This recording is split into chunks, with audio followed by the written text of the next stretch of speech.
How's it going, Rogues Gallery, and welcome to another Flesh and Blood video here on Red Zone Rogue. Today, we are talking about the brand new Flesh and Blood dual deck product, Dorinthia versus Greiner, that was recently revealed, I guess. I wouldn't say leaked, it was recently revealed on the PhD distributor website, and I have a lot of things to say about this. This is the product that I've been hoping for. It's a product that I kind of, predicted back in my FAB Phase 2 video. I really thought that this next unknown product could very well be like a dual deck box set.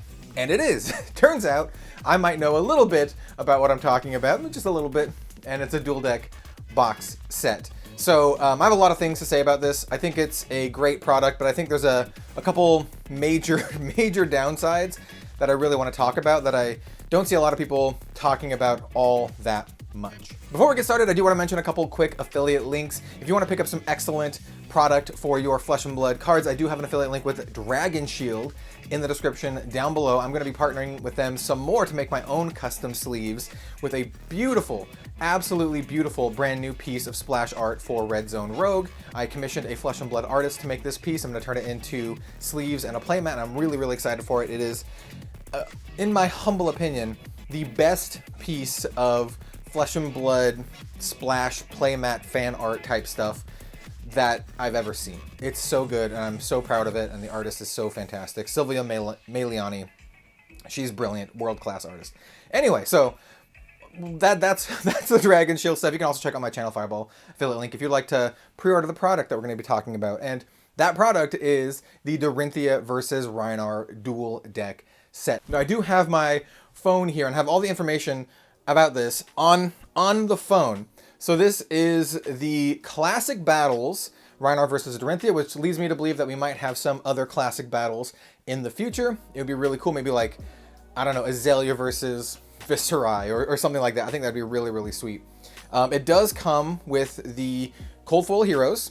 It comes with rainbow foil equipment, cold foil weapons, full art mentors, which is super interesting, a quick start playmat, which is probably just going to be like a plastic, paper playmat thing, and a 48-page illustrated lore booklet telling the tale of these heroes and how their classic battle became the stuff of legends. First of all, I want to say the box art for this is absolutely awesome. It looks so good. It looks really good. It has the same kind of box style with that indent that the old Magic the Gathering dual decks have, which makes sense. They're going through the same distributor or manufacturer, I should say, Cartamundi. So makes sense that they'd have kind of like the same box style. Overall, I think this product is awesome. I'm probably going to love this product. I know a lot of the Flesh and Blood players are going to love this product. The fact that the heroes and weapons that come in cold foil are different, and here we're going to have a little picture of the Dorinthia here. It is a different Dorinthia, right? I know when I shared the information a little bit ago about there being a dual deck coming up on the community section of my YouTube, some common concerns were like, oh, the Dorinthias that I just won at the Farewell to Wraith things are all now useless because they're reprinting them. And my response to all of those were like, we have not seen the cards yet. We don't know what they are, or if they're alternate art or anything. And it turns out, once again, I might know a little bit of what I'm talking about. They are not the same cards. It's a brand new hero, brand new Dorinthia. And let me pull up the image for her right now. Dorinthia, Quicksilver Prodigy, with absolutely freaking beautiful artwork by Louis Lachado. I'm sorry if I mispronounced your name. It also references her new weapon, which is called Dawnblade Resplendent, which is really cool. So we know we have new weapon, new hero. It's probably going to be the same for Greiner. Also, we have behind her what looks like a Dorinthia specialization. I see the GLIS, and I also see Steelblade underneath where it says, you can kind of see Dorinthia. So it's probably like glistening Steelblade or glinting Steelblade. Probably glinting because of the Quicksilver. It could be like glinting Steelblade or something like that. So yeah, we do have a brand new specialization for Dorinthia, which is very interesting, actually. It might pump up the old Dorinthia, too. And I assume this is going to be the same case for Greiner, new weapon, new specialization. So all of the Brute fans out there, I know there's a lot of Brute fans out there, you got some new stuff to play with. So all the people who are sad in Everfest, you got some new stuff to play with, which is really, really cool. Also, the lore book. I really hope the lore book is super high quality, because that's going to tie into my next point, which is the only negative I have to say about this. And it's kind of a big negative, actually. I hope the lore book is really, really high quality to justify the $50 price tag. So this is MSRP $49.90. It does contain 2 ready-to-play 40-card blitz decks. So they are 40-card blitz decks. And then it also has all of the, the little playmat, the lore book. You got the 4 cold foils, the 2 heroes, the 2 weapons, full rainbow foil equipment, and then whatever else is in the box set. So we don't know if there's going to be a ton of reprints. We don't know how many new cards are going to be. But $50 is kind of a lot to ask for an introductory product. Just flat out. $50 is a lot. When I was talking about it in that post that I mentioned before, I surmised that $30 to $40 is what I was expecting. I was really crossing my fingers about $30, because the Blitz starter decks are $12, right?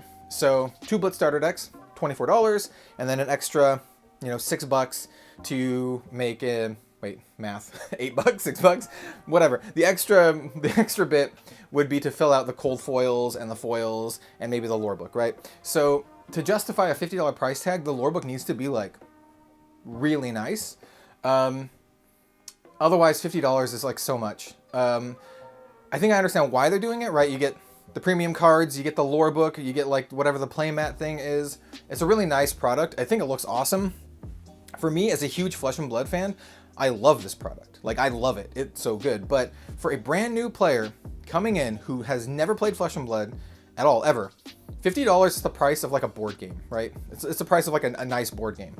And it's just kind of a lot to ask for someone who's never played. And I fear that this will reinforce the idea that Flesh and Blood is too expensive, or it's only for people with a lot of money. That's one of my big fears, right?